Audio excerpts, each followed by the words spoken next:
My name's Jared Daly. We're at the O2 Arena in London for Bring Me the Horizon's Next Gen headline show.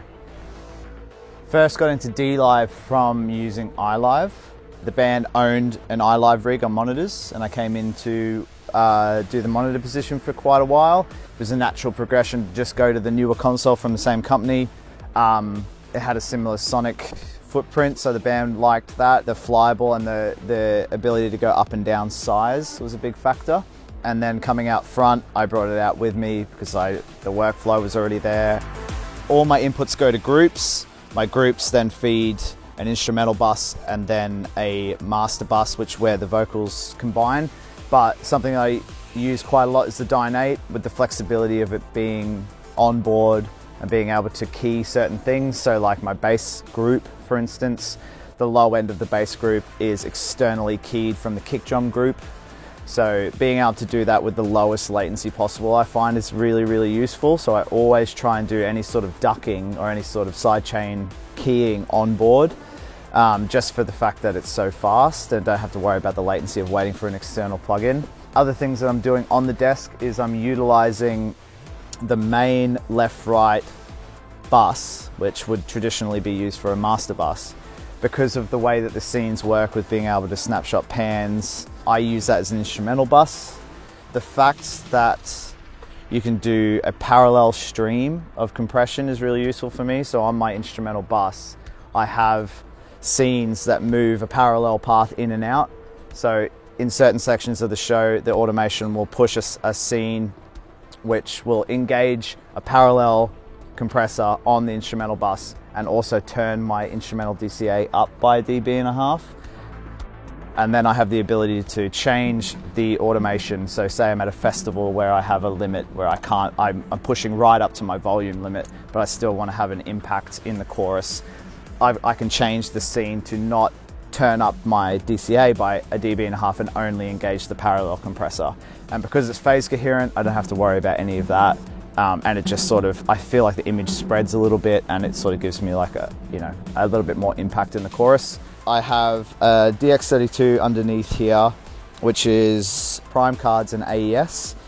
So the prime cards are driving my analog backups and the insert for the Neve here, which is on my master bus, and then AES to drive the system.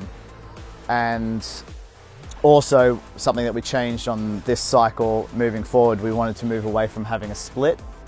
So I take all of inputs on stage up the octa-core stream from monitors to these octa-core units, and then the DM0 has two MADI cards, super MADI cards, and I take 96K MADI out of the octa-core straight into there. So we aren't gain sharing. I am on copy audio, but we've sort of agreed on a gain, and yeah, it's streamlined it. So if one of us can't sound check, the other person can do it with the crew, and then we know that the gain structure's right and there's no worry about any differences in splits.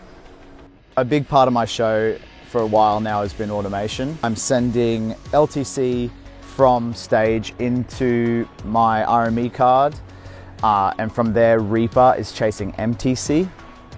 So what I do is I have basically 3 streams of MIDI program changes. One's doing Super Rack, one's doing Light Professor, and the other is doing the console.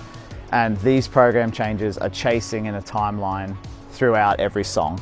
And when the timeline crosses a program change, it goes through the MIDI control app that is running on the network here, and moves the console. So it might be a scene recall for the top of song, it might be a mute and a pan. So if a guitarist plays a solo or anything like that, all the automation moves for me. Muting and unmuting things, guests coming and going, faders going up and down. The other thing I do is turning gates on and off on the console. If I want to do it with a soft key, I can say open a snare gate. It can also, because every scene has MIDI baked into it, the MIDI is going backwards to Light Professor as well and changing things in Light Professor. So I can control scenes manually, song scenes manually, so I can go through, grab a song, say something was to happen and we started at a random spot, I could fire a song and it'll move my external stuff at the same time, which I find very useful. And another pro to it is, because it's not natively chasing LTC on the console, these guys might decide to put another 8 bars or 16 bars in the middle of a song. It happens quite often. They want to extend a section. I can just cut the MIDI, slide it, and I can work offline there. For people coming to the desk for the first time, I would suggest DCA spills, especially on the smaller consoles. I get put onto a C1500 or a CTI quite often, and being able to have your DCAs that you are using on a mix layer, but I also have DCAs that aren't on the surface. So I have a PA DCA which spills the console to my outputs. So I don't have to have a layer there. I don't have to think. I can always just have that there. So having DCA spills active is really useful for me. Using Dynate as much as you can. Parallel streams of compression is really great. Like, I really love that you don't have to worry about it in any sense. I've gotten rid of quite a few parallel groups. I used to have a drum parallel group, I used to have a vocal parallel group, but I've found moving forward that I've taken them away and just used the parallel stream within the group to be able to do the same thing. I keep coming back mainly because I have one show file. I love the sound of the console and I never have to convert. So multiple times I've had to go down to a smaller surface. So the ability to not ever worry about that, it's all just one platform, is a really big positive to me. The card options is another massive plus. I think the Super MADI card, especially in D-Live, is really impressive.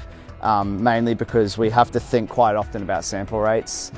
Some systems need to be at 48K, others are at 96. I never have to worry about it because I just use the sample rate conversion in the card often.